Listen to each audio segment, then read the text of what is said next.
இப்போ லைவுக்கு வருவோம். இப்போ லைவில் இந்த ஆயத்தோடைய ஹிக்மத் என்ன?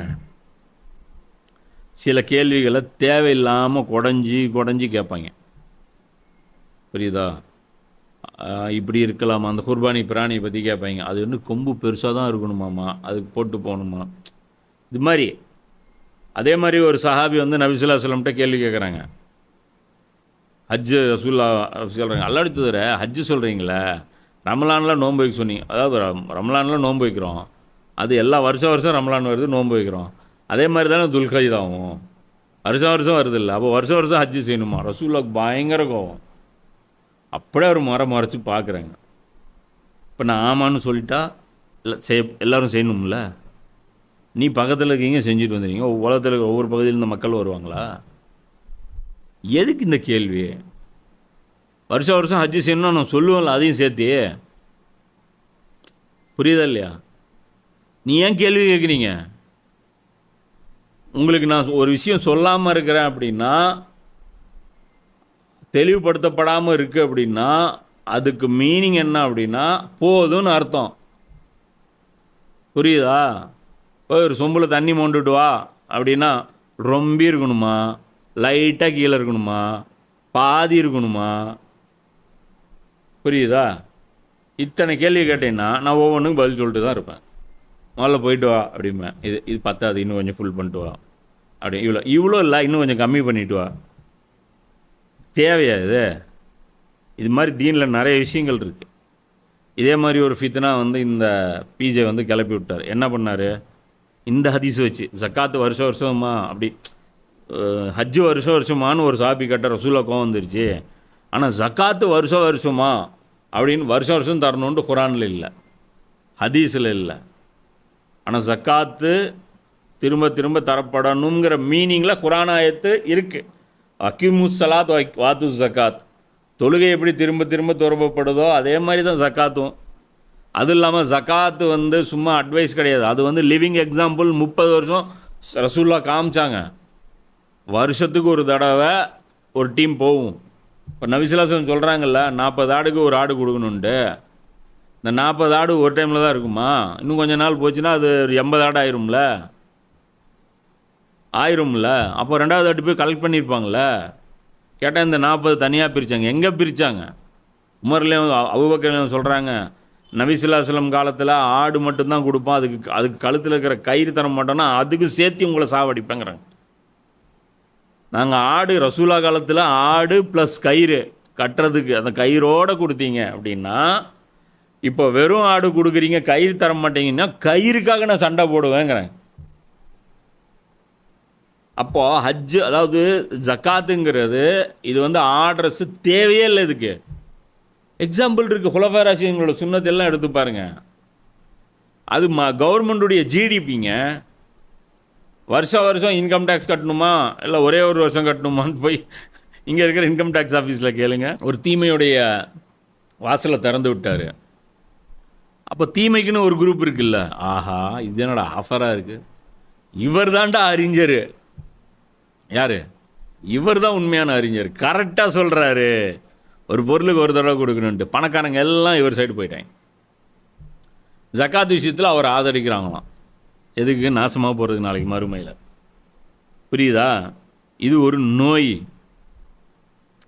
இந்த நோய் மூலமாக இவங்க என்ன பண்ணுவாங்க அப்படின்னா, இது எதுக்கு இந்த மாதிரியெல்லாம் கேள்வி கேட்குறாங்க, எழுப்புறாங்க, மக்கள் மத்தியில் அந்த குழப்பத்தை எழுப்பு.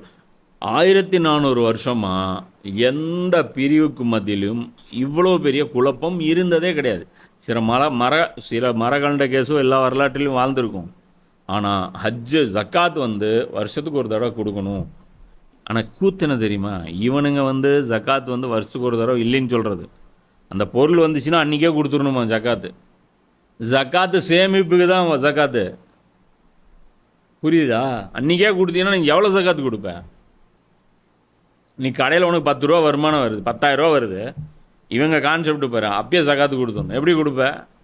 கண்ட்ராடுக்கு காசு தரணும், பிஸ்டனுக்கு காசு தரணும், பேரிங்கு காசு தரணும், கரண்ட்டு பில்லு கட்டணும், சம்பளம் கொடுக்கணும். அதெல்லாம் ஃபில்டர் பண்ணிவிட்டு மீதியாக, அதாவது மீதி இருக்கக்கூடிய செல்வங்களில் தான் உபரியாக இருக்கக்கூடிய செல்வத்தை தான் ஜக்காத்து. இவனுங்க டெய்லி சம்பளம் வாங்கிட்டு அன்றைக்கே ஜகாத் கொடுக்கணுமா? ஃபத்வா கிறுக்குத்தனம். வீட்டு செலவு யார் பாப்பா?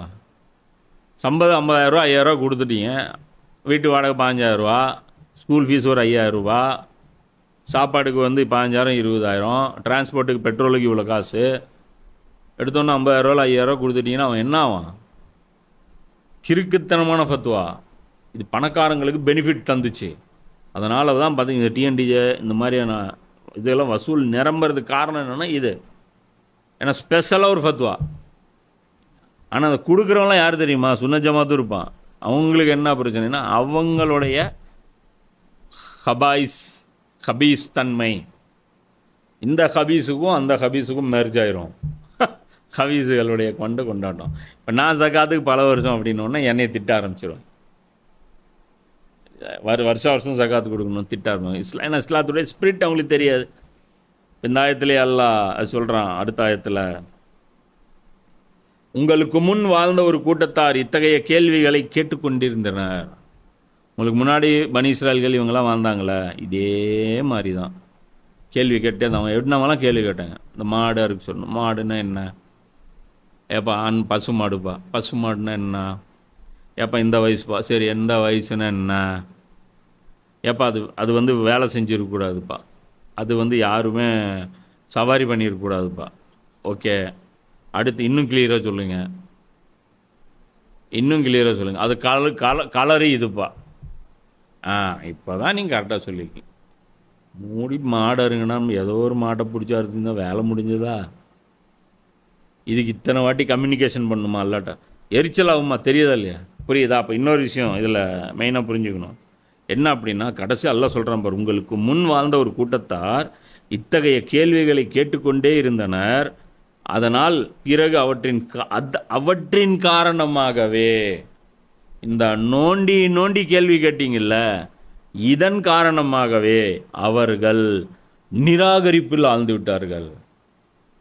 ஷரியத்தில் இன்னும் வந்து எங்களுக்கு வந்து டீட்டெயில் வேணும்ன்ட்டு இவங்க என்ன பண்ணிட்டாங்க? தீனில் கோட்டையை விட்டு ஷிர்க்குக்கு போயிட்டாங்க, குஃப்ருக்கு போயிட்டாங்க. அதாவது சொன்னல, ஷரியத்து ரொம்ப ஈஸி. நபி ஸல்லல்லாஹு அலைஹி வஸல்லம் அவர்கள் எப்படி தொழுதார்கள்? பயங்கர சர்ச்சா. இப்போ 1980 கேட்டால் நாங்கள் தான் இந்த சப்ஜெக்டை வந்து இது பண்ணி விட்டோம். ஆனால் உண்மை என்ன தெரியுமா? ஹதீஸ்களில் என்ன இருக்குது? குரானில் அல்லாஹ் சொல்லவே இல்லை. அப்போ என்ன அர்த்தம்? அவ்வளோ இம்பார்ட்டண்ட் இல்லைன்னு அர்த்தம்.